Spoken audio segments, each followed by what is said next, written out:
A abordagem humanística teve seu início no final da segunda década do século XX. Foi um período difícil, marcado por recessão econômica, inflação e forte atuação dos sindicatos. Ela surgiu nos Estados Unidos como consequência das conclusões da experiência de Hawthorne. Foi um movimento de reação e oposição à teoria clássica da administração. Trabalhadores e sindicatos passaram a interpretar a teoria clássica como um meio sofisticado de exploração de empregados a favor de seus interesses patronais. Assim, a teoria das relações humanas nasceu da necessidade para corrigir a tendência à desumanização do trabalho com a aplicação de métodos científicos e precisos. Assim, a abordagem humanística da administração foi a primeira teoria administrativa a emprestar um olhar mais atento às necessidades e características dos colaboradores, mais como seres humanos e menos como simples empregados. Em 1927, o Conselho Nacional de Pesquisas decidiu dar início a uma pesquisa na fábrica de Hawthorne, da Electric Company, responsável pela fabricação de equipamentos e componentes de telefone. O objetivo era conduzir experimentos relacionando produtividade e condições físicas de trabalho.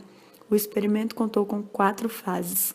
A primeira delas consistiu em observar 2 grupos de operários para desempenhar as mesmas funções. O primeiro tinha iluminação variável e o segundo grupo possuía iluminação constante. Os pesquisadores não encontraram relação entre a iluminação e a produtividade, mas sim a existência de uma variável psicológica. Na segunda fase, o primeiro grupo contava com 6 moças, das quais 5 montavam o equipamento e a sexta era responsável por fornecer as peças necessárias ao trabalho. O segundo grupo contava com um contador de peças que marcava a produção. A pesquisa com o primeiro grupo constatou que as moças não temiam a supervisão porque a consideravam branda, pois um ambiente amistoso aumentava a satisfação no trabalho. Na terceira fase, os pesquisadores deixaram de analisar as condições físicas e priorizaram as relações humanas no trabalho.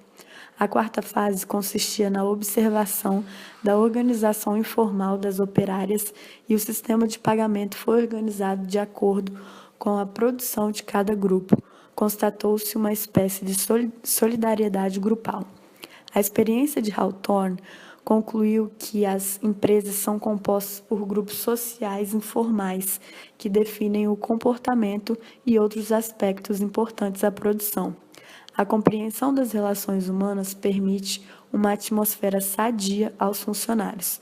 Portanto, a ênfase passou a ser dada às pessoas que trabalham nas organizações e não mais na tarefa ou estrutura organizacional. Contribuição da teoria das relações humanas. O advento da teoria das relações humanas trouxe uma nova linguagem que passou a dominar o repertório administrativo. Motivação, liderança, organização informal, dinâmica de grupo e etc. Os conceitos clássicos de autoridade, hierarquia, racionalização do trabalho, departamentalização passam a ser contestados. Essa revolução da administração ocorreu nos pronúncios da Segunda Guerra Mundial, a ênfase nas tarefas e na estrutura substituída pela ênfase nas pessoas. Com a teoria das relações humanas, surge uma nova concepção sobre a natureza do homem, o homem social, e o desenvolvimento de gestão de pessoas dentro das empresas. Existem 3 tipos de liderança. Liderança autocrática, onde o líder define e impõe suas ordens ao grupo. Liderança democrática, onde o grupo é quem decide, mas o líder conduz e orienta-os. E liderança liberal, que é sem ou com o mínimo de participação do líder. De maneira rápida, no autocrático, ênfase no líder. Democrático, ênfase no líder e nos subordinados. E no liberal, ênfase nos subordinados. Porém, qual o melhor estilo de liderança? Depende, pois existem 3 forças que condicionam os padrões de liderança. São elas: força no gerente, que são valores pessoais, suas convicções, confiança. Força no subordinado, que são conhecimento, experiência, desejo de participar das decisões, compreensão do problema. E existem as forças na situação, que são tipo de empresa, problema a ser resolvido, tempo disponível. E com essas informações, é possível notar que o estilo de liderança adotado dependerá das variáveis situacionais e das características dos integrantes.